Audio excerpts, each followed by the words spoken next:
सोरनिबा डेड बडिखौ सोरनिबा न'खराव हरनाया बे मोनसे इनहिउमेन ट्रिटमेन्ट आरो मैया जेब्ला बेखौ जावखांनाय जाबाय केनाराम बसुमतारीनि डेड बडिखौ फबना दोननाय जायगायाव जेब्ला बेखौ सिनायथिनो थाखाय जावखांनाय जाबाय मैया आं उदालगुरि जिल्लानि डिसि सातनिक सिंह बिथांखौ आङो टेलिफनिक डिसकास खालामदों आरो लोगोसे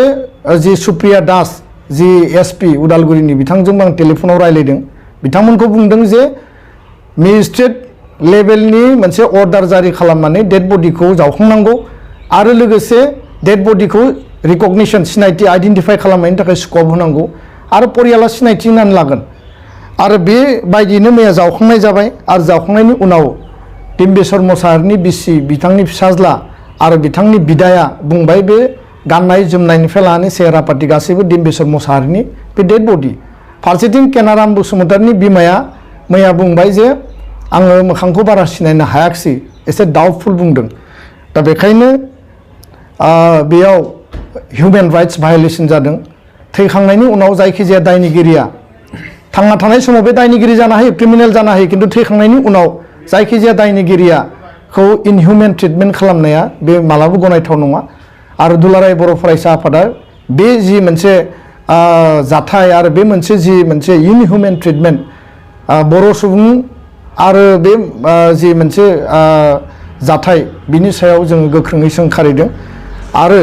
प्रशासननिफ्राय जि मोनसे इनसिनसियारिटि मोनसे रल प्ले खालामबाय बे प्रशासननि कमप्लिटलि मोनसे फेलार दा बेखायनो मैया आसामनि गिबि मन्त्रि डक्टर हिमन्त बिश्व शर्मा बिथाङा बे गासै जाथायनि सायाव CID इनभेस्टिगेसन मोनसे बिथाङा होदों आरो बे CID लेभेलनि जि इनभेस्टिगेसन बेयो जाहाथे प्रपारलि जायो बे जाहाथे माने राइट ट्रेकआव थाङो जाहाथे बेयाव कुनु मिसलिडिं बा बेयाव जाहाथे कुनु माने बेबायदि माने सन्देहजनक जाहाथे तथ्य जेबो थाया सोरनि डेड बडि एक नम्बराव आइडेन्टिफाइ खालामनांगोन DNA टेस्टनि गेजेरजों आरो जाय न'खरनि बे माने बे डिम्बेश्वरनि ना बे केनारामनि जाय न'खरा लिगेल अथरिटि दङ लिगेल राइट दङ बे न'खरनो बेखौ समजायनानै होनांगोन बिथांमोना सामाजिक न'खरनि नेमखान्थिनि गेजेरजों बिथांखौ बिदाय होगोन बिनि थाखाय अधिकार दङ आरो बेखायनो जोङो दिनैनि बे प्रेस मिटनि गेजेरजों बेखौनो दाबि खालामो जे CID तदन्तनि गेजेरजों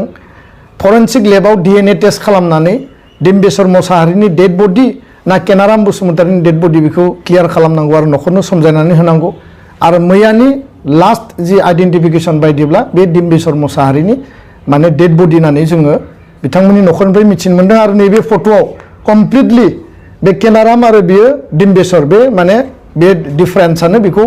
दिन्थिखायो दा बेखायनो जुदि बेयो डिम्बेश्वरनि डेड बडिब्ला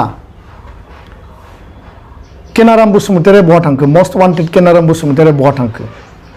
आरो बे मोनसे रहस्य दिनै मिस्ट्रि दा बेखायनो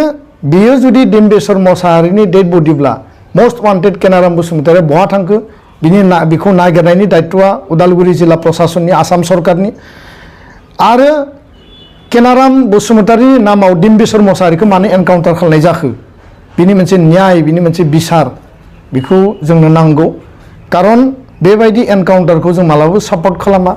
दायनिगिरि जानो हायो समाजाव मोनसे ओनसोलाव मोनसे रायजोआव देशआव गोबां क्रिमिनेल थायो क्रिमिनेलखौ जों मालाबाबो सापर्ट खालामा किन्तु क्रिमिनेलनि नामाव सानथिं बाथिं माने साननि समाव एनकाउन्टार खालामनायखौ जोङो मालाबाबो गनाया आरो सापर्ट खालामा क्रिमिनेलनि थाखाय आयेन बेबस्था दङ बेखौ हमनांगौ बेखौ जेलाव हरनांगौ आयेन बायदियै बियो पानिशमेन्ट जि मोननांगौ बे मोनगोन जि लेभेलनि पानिशमेन्ट बियो दाय खालामदों दा बेखायनो नैबे जि सानबानि जि मोनसे इन्सिडेन्ट आरो बेयाव जि मोनसे गोनो गोथो जि थासारि बेखौ गोख्रैनो समाधानाव लाबोनांगौ जों दिनैनि प्रेस मिटनि गेजेरजों आसाम सरकारखौ जों दाबि खालामो आरो उदालगुरि जिल्ला पुलिस प्रशासनखौ जोङो स्ट्रंलि कन्डेम खालामबाय